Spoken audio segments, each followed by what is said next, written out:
Chapter 1, in which we are introduced to Winnie the Pooh and some bees, and the stories begin.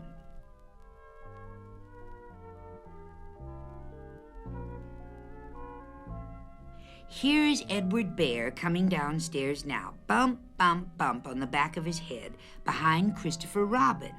It is, as far as he knows, the only way of coming downstairs. But sometimes he feels that there really is another way, if only he could stop bumping for a moment and think of it. And then he feels that perhaps there isn't. Anyhow, here he is at the bottom and ready to be introduced to you. Winnie the Pooh. When I first heard his name, I said, just as you were going to say, but I thought he was a boy. So did I, said Christopher Robin. Then you can't call him Winnie. I don't. But you said, he's Winnie the Pooh. Don't you know what the means? Ah, yes, now I do, I said quickly, and I hope you do too, because it is all the explanation you are going to get. Sometimes Winnie the Pooh likes a game of some sort when he comes downstairs, and sometimes he likes to sit quietly in front of the fire and listen to a story. This evening, "What about a story?" said Christopher Robin. "What about a story?" I said. "Could you very sweetly tell Winnie the Pooh one?" "I suppose I could," I said. "What sort of stories does he like?" "About himself, because he's that sort of bear." "Oh, I see." "So, could you, very sweetly?" "I'll try," I said. So I tried.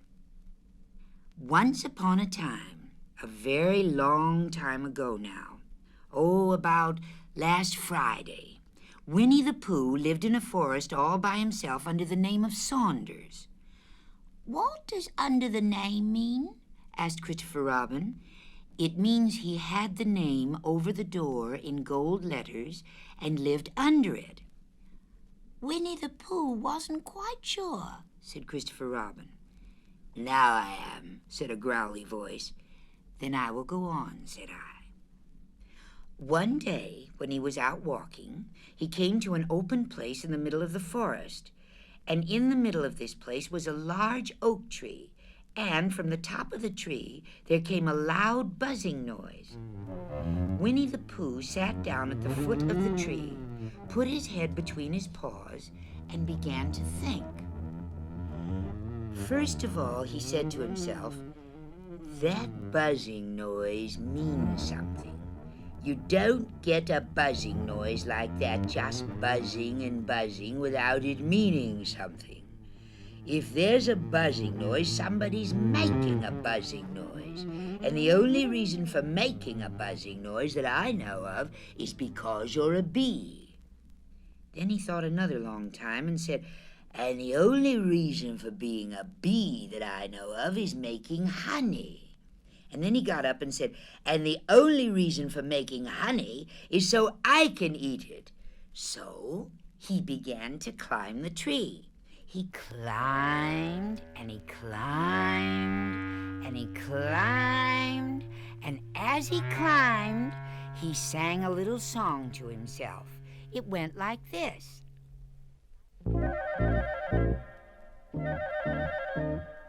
Isn't it funny how a bear likes honey? Buzz, buzz, buzz, I wonder why he does. It's very, very funny how a bear likes honey. Buzz, buzz, buzz, I wonder why he does. Then he climbed a little further and a little further, and then just a little further. By that time, he had thought of another song. It's a very funny thought that if bears were bees, they'd build their nests at the bottom of trees. And that being so, if the bees were bears, we shouldn't have to climb up all these stairs. I wonder why he does. Buzz, buzz. He was getting rather tired by this time, So that is why he sang a complaining song.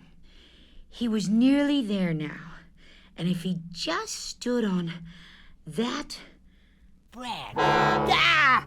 Oh, help! Said Pooh as he dropped 10 feet on the branch below him. If only I hadn't... Ah! He said as he bounced 20 feet to the next branch. You see what I meant to do, he explained as he turned head over heels, and then he went and crashed onto another branch 30 feet below. What I meant to do was to... Of course it was rather... he admitted as he slithered very quickly through the next 6 branches. It all comes, I suppose, he decided as he said goodbye to the last branch, spun round 3 times, and flew gracefully into a gorse bush. It all comes of liking honey so much. Oh, help. He crawled out of the gorse bush, brushed the prickles from his nose, and began to think again. And the first person he thought of was Christopher Robin. Was that me? Said Christopher Robin in an awed voice, hardly daring to believe it. That was you. Christopher Robin said nothing, but his eyes got larger and larger, and his face got pinker and pinker. So Winnie the Pooh went round to his friend Christopher Robin, who lived behind a green door in another part of the forest. Good morning, Christopher Robin, he said. Good morning, Winnie the Pooh, said you. I wonder if you've got such a thing as a balloon about you. A balloon? Yes, I just said to myself coming along, I wonder if Christopher Robin has such a thing as a balloon about him. I just said it to myself, thinking of balloons and wondering. What do you want a balloon for? You said. Winnie the Pooh looked round to see that nobody was listening, put his paw to his mouth, and said in a deep whisper, Honey. But you don't get honey with balloons. I do, said Pooh. Well, it just happened that you had been to a party the day before at the house of your friend Piglet, and you had balloons at the party. You had had a big green balloon, and one of Rabbit's relations had had a big blue one and had left it behind, being really too young to go to a party at all. And so you had brought the green one and the blue one home with you. Which one would you like? You asked Pooh. He put his head between his paws and thought very carefully. It's like this, he said. When you go after honey with a balloon, the great thing is not to let the bees know you're coming. Now, if you have a green balloon, they might think you are only part of the tree and not notice you. And if you have a blue balloon, they might think you are only part of the sky and not notice you. And the question is, which is most likely? Wouldn't they notice you underneath the balloon? You asked. They might or they might not, said Winnie the Pooh. You never can tell with bees. He thought for a moment and said, I shall try to look like a small black cloud. That will deceive them. Then you had better have the blue balloon, you said, and so it was decided. Well, you both went out with the blue balloon, and you took your gun with you, just in case, as you always did. And Winnie the Pooh went to a very muddy place that he knew of and rolled until he was black all over. And then, when the balloon was blown up as big, and you and Pooh were both holding onto the string, you let go suddenly, and Pooh Bear floated gracefully up into the sky and stayed there, level with the top of the tree and about 20 feet away from it. Hooray! You shouted. Isn't that fine? Shouted Winnie the Pooh down to you. What do I look like? You look like a bear holding on to a balloon, you said. Not, said Pooh anxiously, not like a small black cloud in the blue sky. Not very much. Ah, well, perhaps from up here it looks different. And as I say, you never can tell with bees. There was no wind to blow him nearer to the tree, so there he stayed. He could see the honey, he could smell the honey, but he couldn't quite reach the honey. After a little while, he called down to you. Christopher Robin, he said in a loud whisper. Hello. I think the bees suspect something. What sort of thing?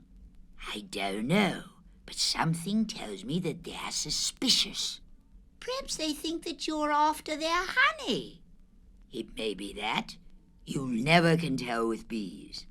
There was another little silence, and then he called down to you again. Christopher Robin. Yes, Have you an umbrella in your house? I think so. I wish you would bring it out here and walk up and down with it and look up at me every now and then and say, "Tut, tut, it looks like rain." I think if you did that, it would help the deception which we are practicing on these bees. Well, you laughed to yourself. Silly old bear. But you didn't say it aloud because you were so fond of him, and you went home for your umbrella. "Oh, there you are," called down Winnie the Pooh as soon as you got back to the tree. "I was beginning to get anxious. I've discovered that the bees are now definitely suspicious." Shall I put my umbrella up? You asked. "Yes, but wait a moment. We must be practical. The important bee to deceive is the queen bee. Can you see which is the queen bee from down there?" No. A pity. Well, now, if you walk up and down with your umbrella saying, "Tut, tut, it looks like rain," I shall do what I can by singing a little cloud song, such as a cloud might sing. Go. So while you walked up and down and wondered if it would rain, Winnie the Pooh sang this song.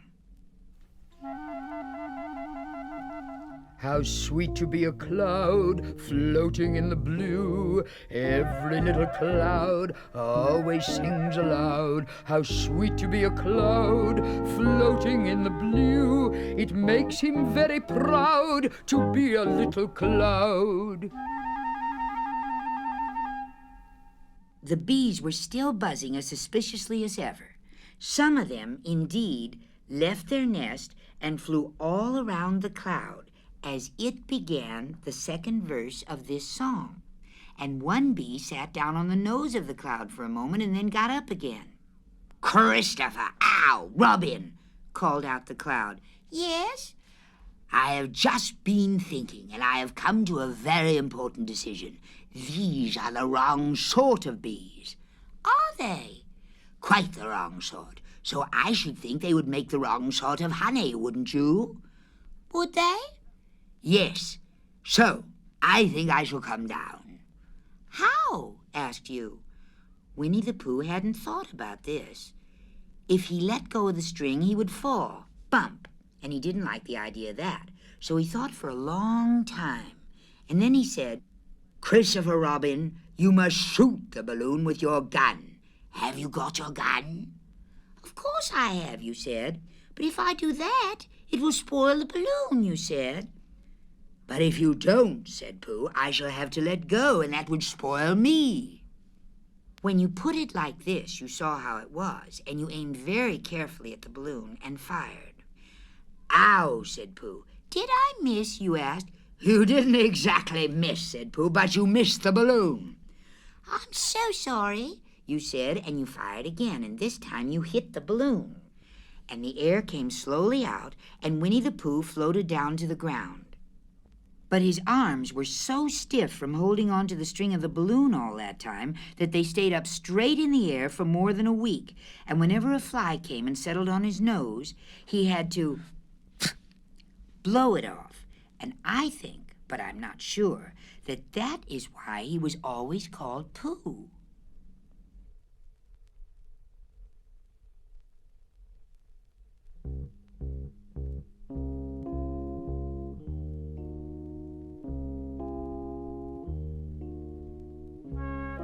Chapter 2, in which Pooh goes visiting and gets into a tight place. Edward Bear, known to his friends as Winnie the Pooh, or Pooh for short, was walking through the forest one day, humming proudly to himself. He had made up a little hum that very morning as he was doing his stoutness exercises in front of the glass. Tra-la-la, tra-la-la, as he stretched up as high as he could go, and then tra-la-la, tra-la, oh, help, as he tried to reach his toes. After breakfast, He had said it over and over to himself until he had learned it off by heart, and now he was humming it right through properly. It went like this. Rum tum tum, tiddle-um tum tum, tiddle-um, tiddle-um, tiddle-um, tra-la-la, tra-la-la, tra-la-la, rum tiddle-um, tiddle-um, tra-la-la, rum tum tum.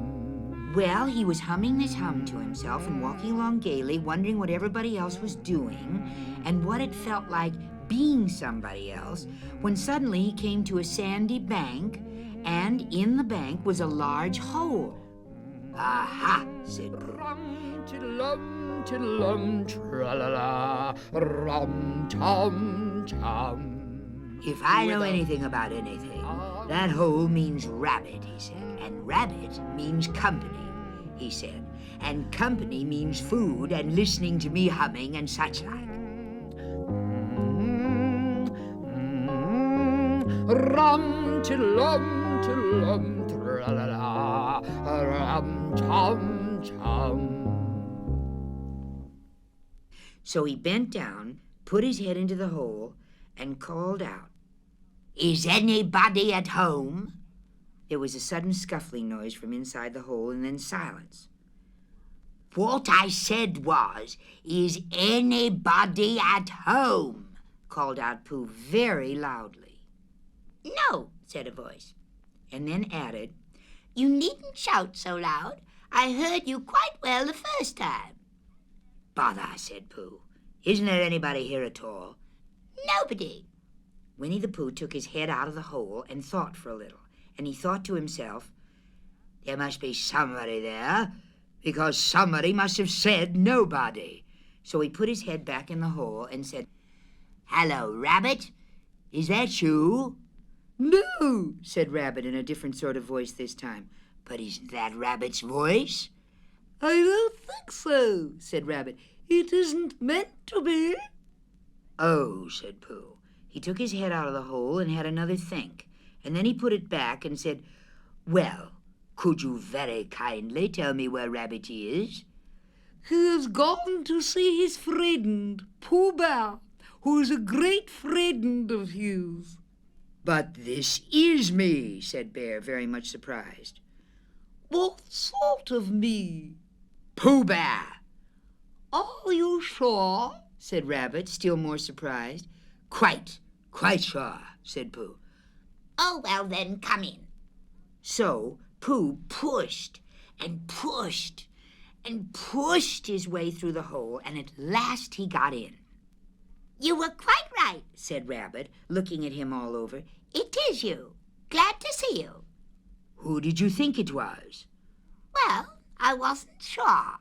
You know how it is in the forest. One can't have anybody coming into one's house. One has to be careful. What about a mouthful of something?"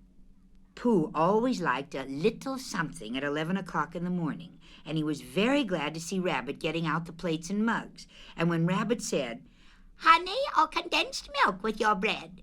he was so excited that he said both, and then, so as not to seem greedy, he added, "But don't bother about the bread, please."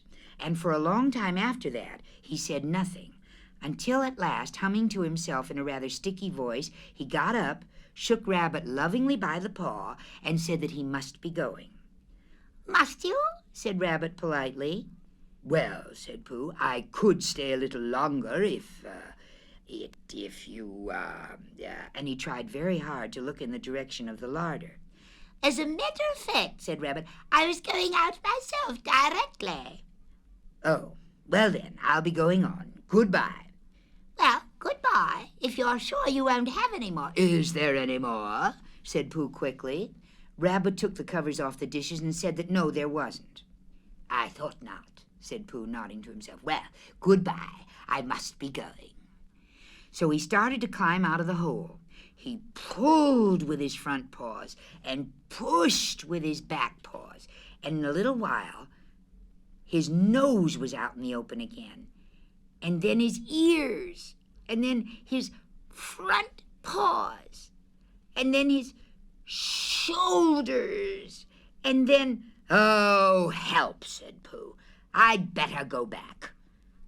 "Oh, bother," said Pooh. "I shall have to go on." "I can't do either," said Pooh. "Oh, help and bother." Now, by this time, Rabbit wanted to go out for a walk, too, and finding the front door full, he went out by the back door and came round to Pooh and looked at him. Hello, are you stuck? He asked. "No, no," said Pooh carelessly, "just resting and thinking and humming to myself." Here, give us a paw.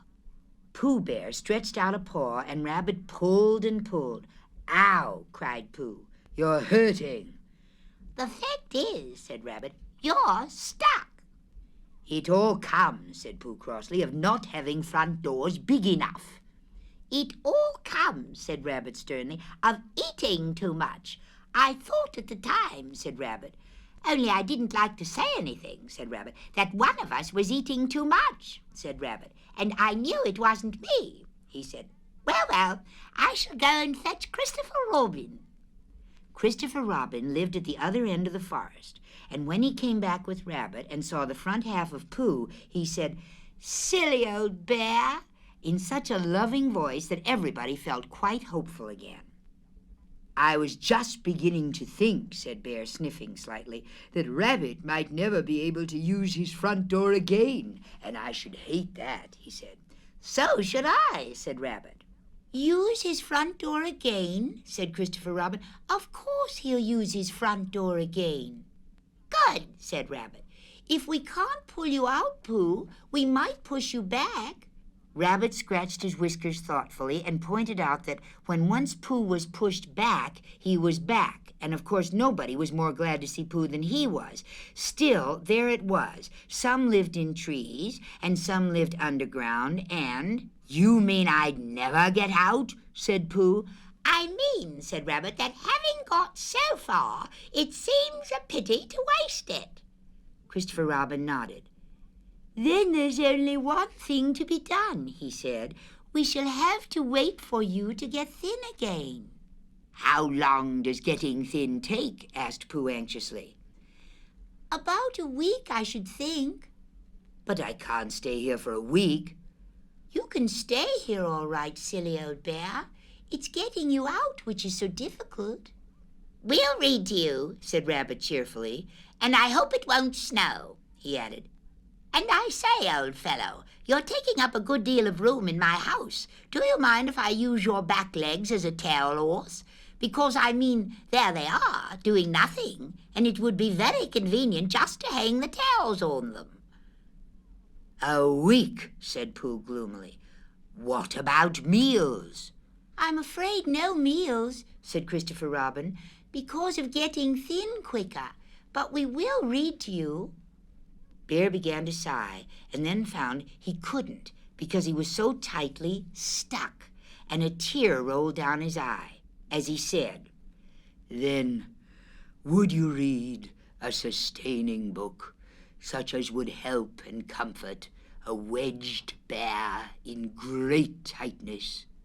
So, for a week, Christopher Robin read that sort of book at the north end of Pooh.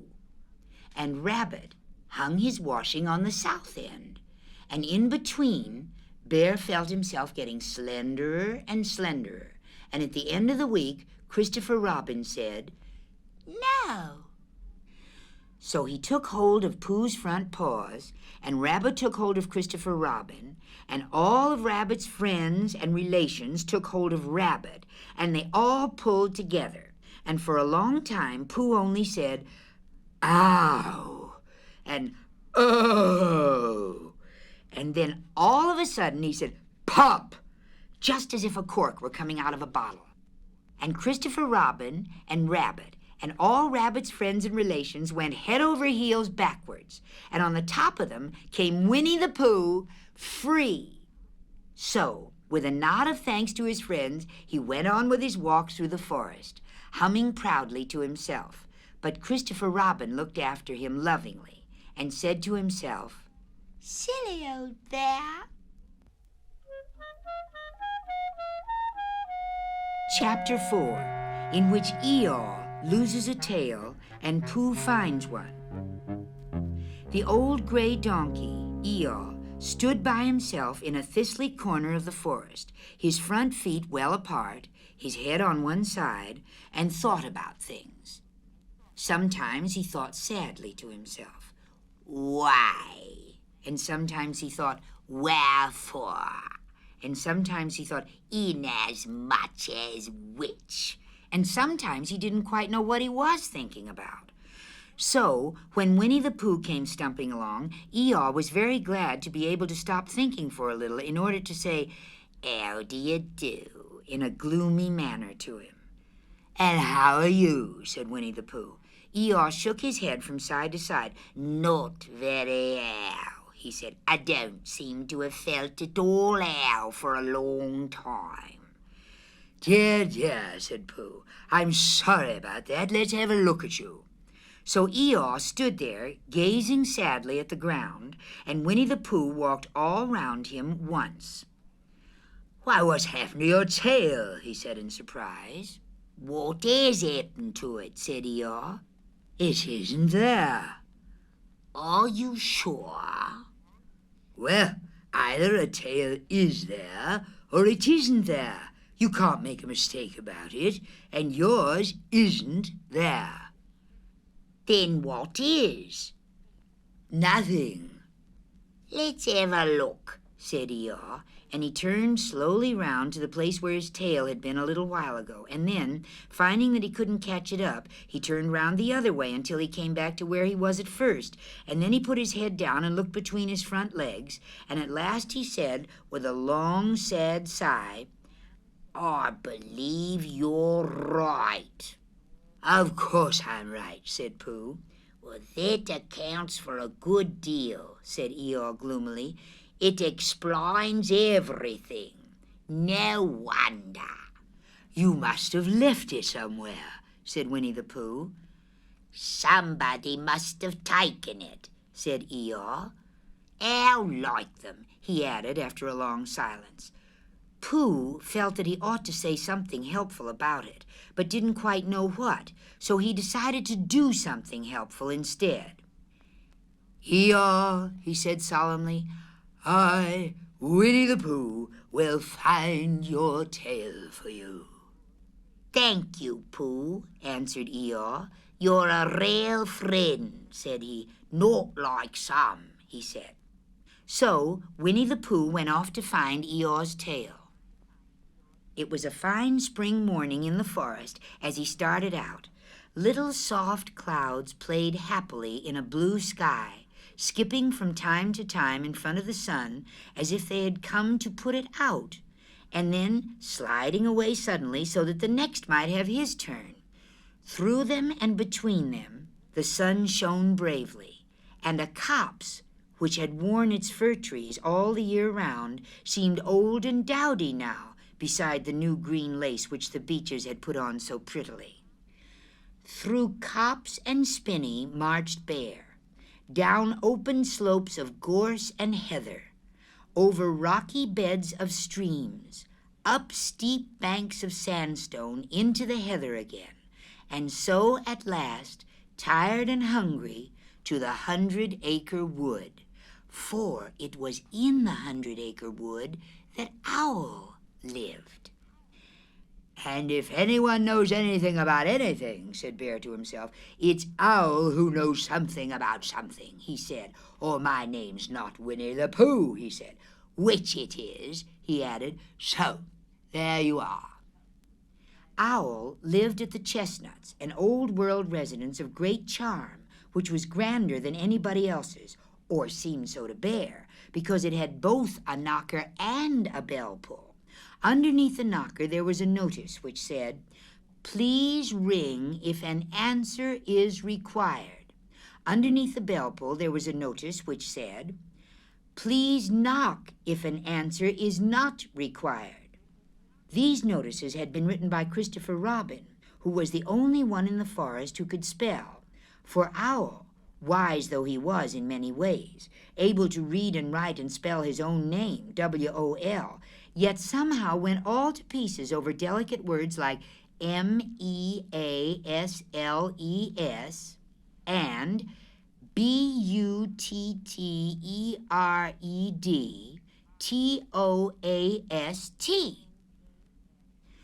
Winnie the Pooh read the two notices very carefully, first from left to right, and afterwards, in case he had missed some of it, from right to left.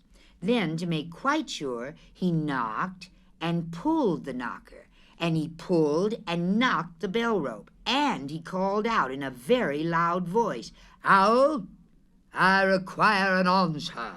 It's Bear speaking." And the door opened, and Owl looked out. "Hello, Pooh," he said.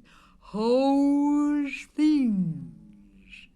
"Terrible and sad," said Pooh, "because Eeyore, who's a friend of mine, has lost his tail, and he's moping about it. So could you very kindly tell me how to find it for him?" "Well," said Owl, "the customary procedure in such cases is as follows." "What does crust-a-money proceed cake mean?" said Pooh, "for I am a bear of very little brain, and long words bother me." "It means the thing to do." "As long as it means that, I don't mind," said Pooh humbly. "The thing to do is as follows. First, issue a reward. Then—" "Just a moment," said Pooh, holding up his paw. "What do we do with this, what you were saying? You sneezed just as you were going to tell me." "I didn't sneeze." "Yes, you did, Owl." "Excuse me, Pooh, I didn't. You can't sneeze without knowing it." "Well, you can't know it without something having been sneezed." "What I said was, first, issue a reward." "You're doing it again," said Pooh sadly.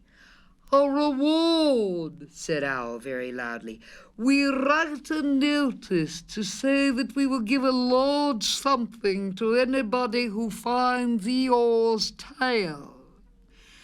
I see, said Pooh, nodding his head. "Talking about large somethings," he went on dreamily, "I generally have a small something about now.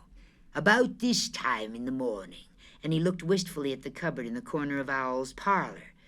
"Just a cupful of condensed milk or what-not, with perhaps a lick of honey." "Well, then," said Owl, "we write out this notice and we put it up all over the forest." "A lick of honey," murmured Bear to himself, or not, as the case may be. And he gave a deep sigh and tried very hard to listen to what Owl was saying. But Owl went on and on, using longer and longer words, until at last he came back to where he started, and he explained that the person to write out this notice was Christopher Robin. "It was he who wrote the ones on my front door for me. Did you see them, Pooh?" For some time now, Pooh had been saying yes and no in turn with his eyes shut to all that Owl was saying, and having said yes last time, he said no, not at all now, without really knowing what Owl was talking about. "Didn't you see them?" said Owl, a little surprised. "Come and look at them now." So they went outside, and Pooh looked at the knocker and the notice below it, and he looked at the bell rope and the notice below it, and the more he looked at the bell rope, the more he felt that he had seen something like it somewhere else, sometime before. "Handsome bell rope, isn't it?" said Owl. Pooh nodded. "It reminds me of something," he said, "but I can't think what. Where did you get it?" "I just came across it in the forest. It was hanging over a bush, and I thought at first somebody lived there. So I rang it, and nothing happened. And then I rang it again. very loudly, and it came off in my hand. And as nobody seemed to want it, I took it home, and—" "Ow," said Pooh solemnly. "You made a mistake. Somebody did want it." "Who?" "Eeyore. My dear friend Eeyore. He was fond of it." "Fond of it?" "Attached to it," said Winnie the Pooh sadly. So with these words he unhooked it and carried it back to Eeyore, and when Christopher Robin had nailed it on in its right place again, Eeyore frisked about the forest, waving his tail so happily that Winnie the Pooh came over all funny and had to hurry home for a little snack of something to sustain him. And wiping his mouth half an hour afterwards, he sang to himself proudly.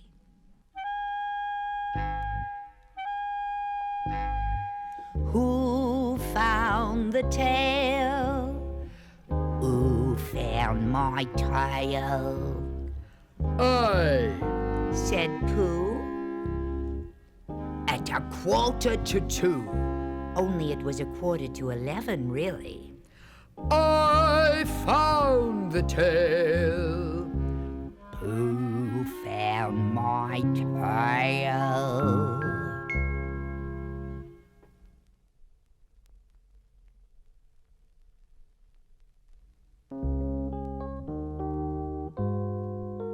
Chapter 5, in which Piglet meets a Heffalump.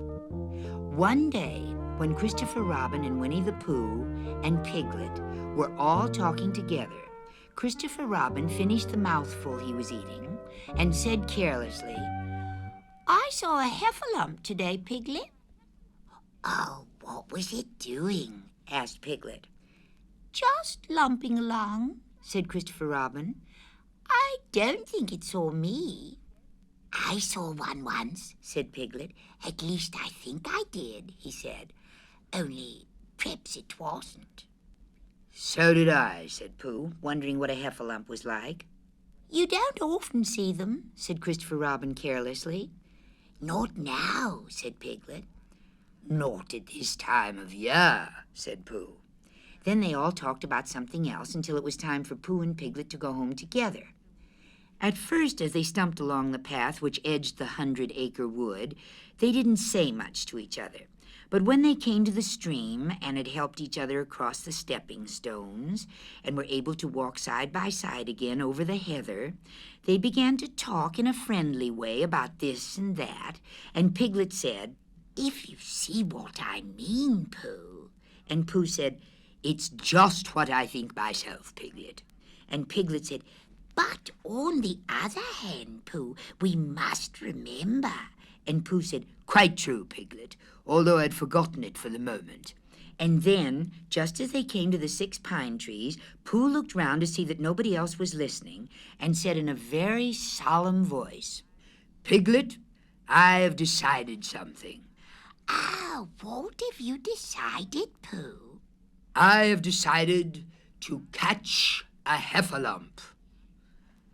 Pooh nodded his head several times as he said this and waited for Piglet to say, How? Or, Pooh, you couldn't, or something helpful of that sort. But Piglet said nothing.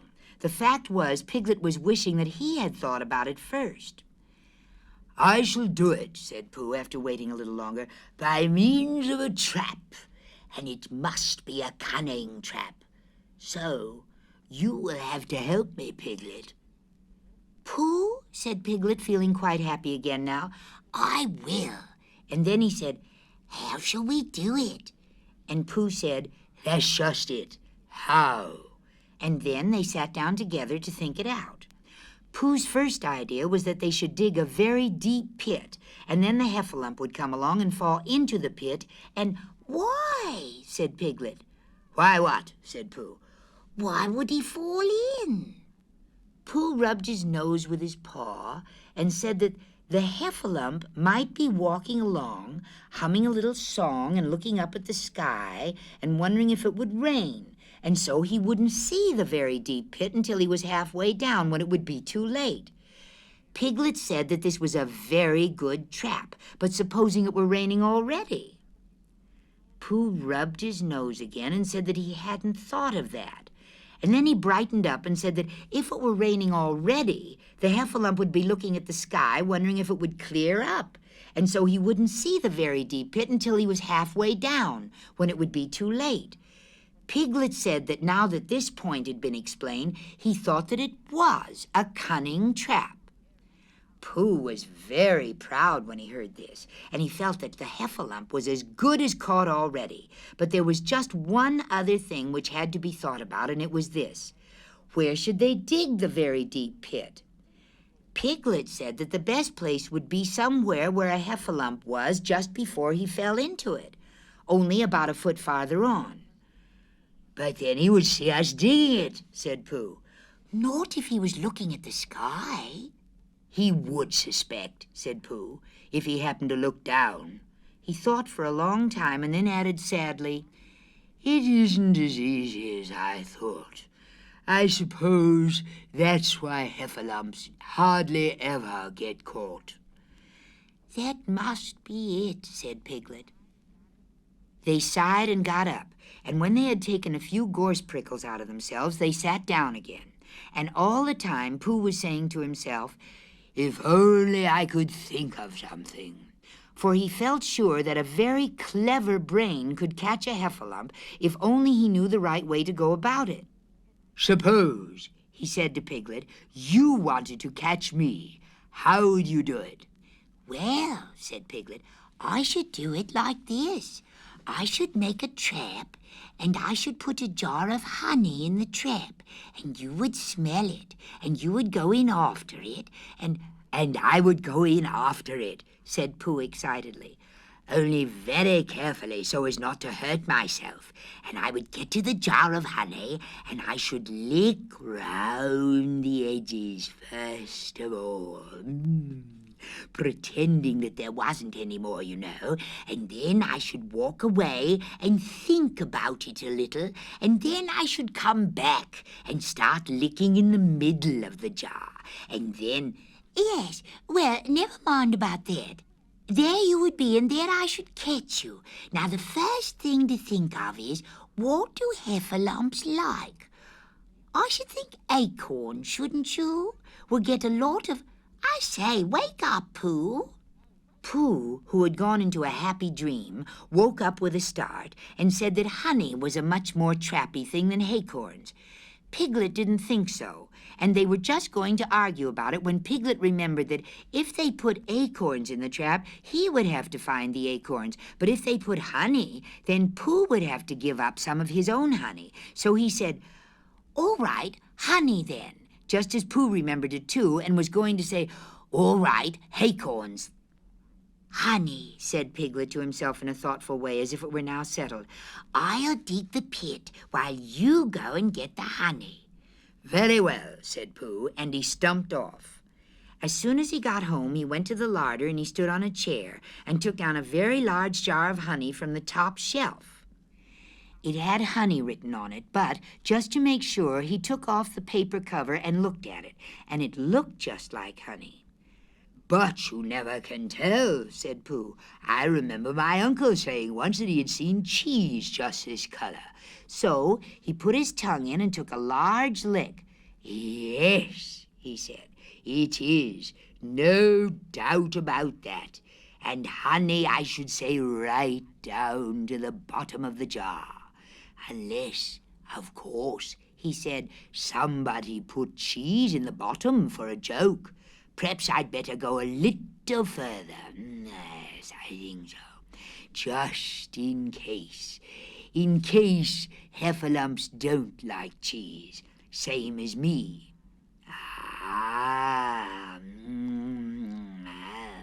And he gave a deep sigh. "I was right. It is honey right the way down." Having made certain of this, he took the jar back to Piglet, and Piglet looked up from the bottom of his very deep pit and said, "Got it?" And Pooh said, "Yes, but it isn't quite a full jar." And he threw it down to Piglet, and Piglet said, No, it isn't. Is that all you've got left? And Pooh said yes, because it was. So Piglet put the jar at the bottom of the pit and climbed out, and they went off home together. Well, good night, Pooh, said Piglet when they had got to Pooh's house. and we meet at 6 o'clock tomorrow morning by the pine trees and see how many heffalumps we've got in our trap. 6 o'clock, Piglet. And have you got any string? No, why do you want string? To lead them home with. Oh, I think heffalumps come if you whistle. Some do and some don't. You never can tell with heffalumps. Well, good night. Good night. And off Piglet trotted to his house, Trespassers W, while Pooh made his preparations for bed. Some hours later, just as the night was beginning to steal away, Pooh woke up suddenly with a sinking feeling. He had had that sinking feeling before, and he knew what it meant. He was hungry. So he went to the larder and he stood on a chair and reached up to the top shelf and found nothing. That's funny, he thought. I know I had a jar of honey there. A full jar, full of honey, right up to the top. And it had honey written on it, so that I should know it was honey. That's very funny. And then he began to wander up and down, wondering where it was and murmuring a murmur to himself like this.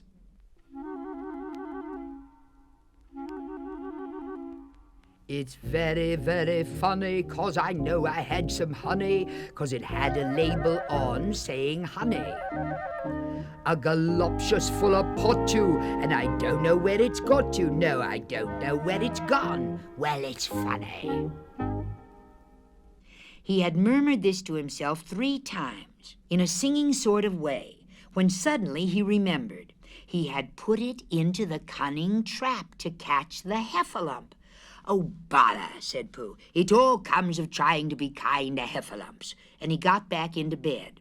But he couldn't sleep. The more he tried to sleep, the more he couldn't. He tried counting sheep, which is sometimes a good way of getting to sleep. And, as that was no good, he tried counting heffalumps, and that was worse, because every heffalump that he counted was making straight for a pot of Pooh's honey, and eating it all. For some minutes he lay there miserably, but when the 587th heffalump was licking its jaws and saying to itself, "Very good honey this, I don't know when I've tasted better," Pooh could bear it no longer. He jumped out of bed. He ran out of the house and he ran straight to the 6 pine trees.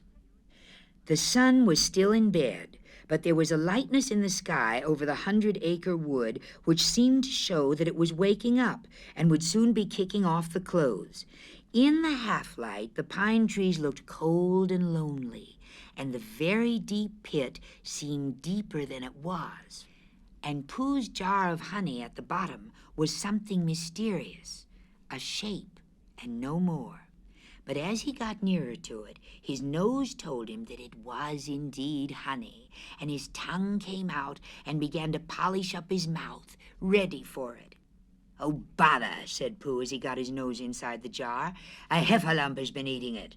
And then he thought a little and said, "Oh, no, I forgot." Indeed, he had eaten most of it, but there was a little left at the very bottom of the jar, and he pushed his head right in and began to lick. By and by, Piglet woke up. As soon as he woke, he said to himself, "Oh." Then he said bravely, "Yes." And then still more bravely, "Quite so." But he didn't feel very brave, for the word which was really jiggetting about in his brain was heffalumps. What was a heffalump like? Was it fierce? Did it come when you whistled? And how did it come? Was it fond of pigs at all? If it was fond of pigs, did it make any difference what sort of pig? Supposing it was fierce with pigs, would it make any difference if the pig had a grandfather called Trespassers William? He didn't know the answer to any of these questions, and he was going to see his first heffalump in about an hour from now. Of course, Pooh would be with him, and it was much more friendly with 2. But suppose heffalumps were very fierce with pigs and bears. Wouldn't it be better to pretend that he had a headache and couldn't go up to the 6 pine trees this morning? But then suppose that it was a very fine day, and there was no Heffalump in the trap. Here he would be, in bed all the morning, simply wasting his time for nothing. What should he do? And then he had a clever idea.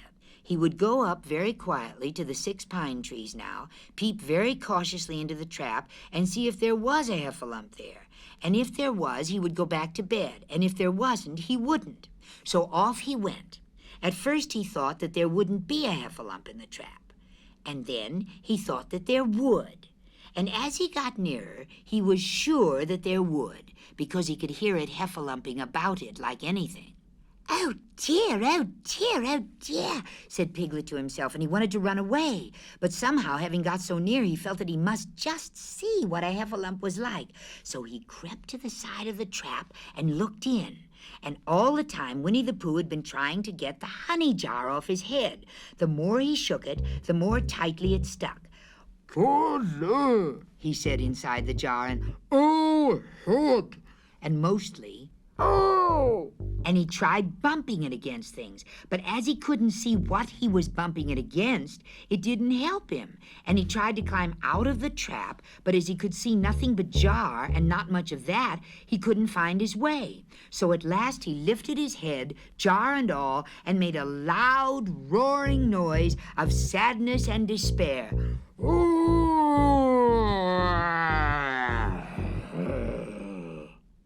And it was at that moment that Piglet looked down. Help! Help! cried Piglet. A Heffalump! A horrible Heffalump! And he scampered off as hard as he could, still crying out, Help! Help! A horrible Heffalump! Half! A horrible Heffalump! A Haralump! A horrible Hellalump! And he didn't stop crying and scampering until he got to Christopher Robin's house. Whatever's the matter, Piglet? said Christopher Robin, who was just getting up. Heff, said Piglet, breathing so hard that he could hardly speak. A Heffalump. Where? Up there, said Piglet, waving his paw. What did it look like? Like it had the biggest head you ever saw, Christopher Robin. A great, enormous thing, like nothing. A huge, big, well, like a, I don't know, like an enormous, big nothing, like a jaw. Well, said Christopher Robin, putting on his shoes, I shall go and look at it. Come on. Piglet wasn't afraid if he had Christopher Robin with him, so off they went. I can hear it, can't you? said Piglet anxiously as they got near. I can hear something, said Christopher Robin. It was Pooh bumping his head against a tree root he had found. There, said Piglet. Isn't it awful? And he held on tight to Christopher Robin's hand. Suddenly Christopher Robin began to laugh, and he laughed, and he laughed, and he laughed. And while he was still laughing, crash went the Heffalump's head against the tree root. Smash went the jar, and out came Pooh's head again. Then Piglet saw what a foolish piglet he had been, and he was so ashamed of himself that he ran straight off home and went to bed with a headache.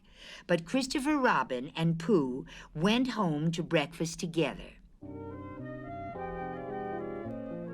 Oh, there, said Christopher Robin. How I do love you. So do I, said Pooh.